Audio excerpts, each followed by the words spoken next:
Salut à tous, c'est Nantes et on se retrouve pour faire le point sur les conséquences du coronavirus sur l'athlétisme. On commence d'abord avec les conséquences sur l'athlétisme mondial. L'I2AF, aujourd'hui World Athletics, a annoncé travailler avec l'Institut international de médecine de course sur route pour mettre en place des directives sanitaires. D'une part, pour que les organisateurs puissent gérer la reprise des compétitions après le déconfinement, et d'autre part, pour faire face aux maladies contagieuses lors des gros événements en général, une fois cette crise passée.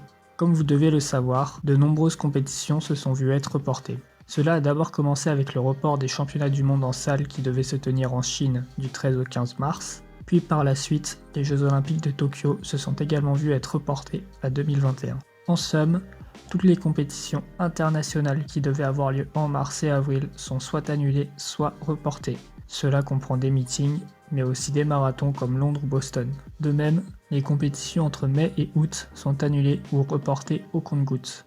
Le report de certaines compétitions à 2021 ont pour conséquence le report d'autres compétitions à 2022. C'est le cas des championnats du monde.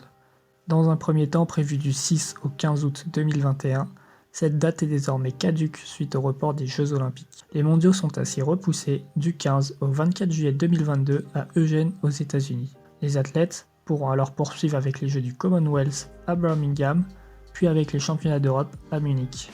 On poursuit maintenant avec la situation en France. D'abord, la Fédération française d'athlétisme a très rapidement décidé d'annuler l'ensemble des compétitions, dans un premier temps jusqu'en mai, puis, face à la situation, la fédération l'a prolongée jusqu'à fin juillet.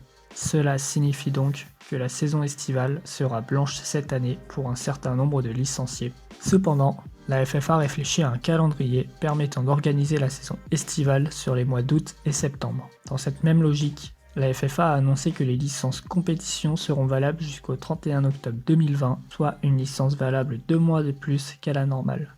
Cependant, le début de la saison 2020-2021 n'est pas décalé et commencera au 1er septembre. Du 25 au 30 août, les championnats d'Europe d'athlétisme doivent avoir lieu à Paris. C'est l'un des rares événements importants à ne pas encore être reporté ou annulé. La FFA espère pouvoir maintenir l'événement avec cependant une version légèrement modifiée, notamment au niveau des manifestations qui devaient avoir lieu autour de ces championnats.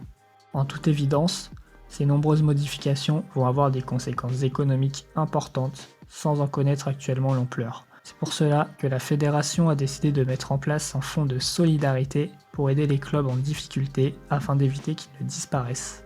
Les athlètes de haut niveau vont également se retrouver en difficulté. Sans compétition, les athlètes voient leurs revenus baisser et beaucoup n'ont pas de sponsors pour leur assurer des revenus économiques. Cependant, un certain nombre d'athlètes sont salariés dans leur club et la Fédération française d'athlétisme a déclaré tout faire pour que leur salaire soit maintenu. Les athlètes du monde entier se sont également montrés généreux en mettant aux enchères certains de leurs biens en faveur des personnels soignants. Pascal Martino-Lagarde a par exemple mis aux enchères son maillot des derniers championnats du monde. Armand Duplantis a lui de son côté mis son dossard de son premier record du monde aux enchères. Enfin, de nombreux athlètes connus ou anonymes continuent de s'entraîner en relevant d'ingéniosité. On a ainsi pu voir Renaud Lavillenie se servir de son enfant comme haltère, mais aussi certains athlètes se concocter des haies maison afin de les sauter dans leur jardin.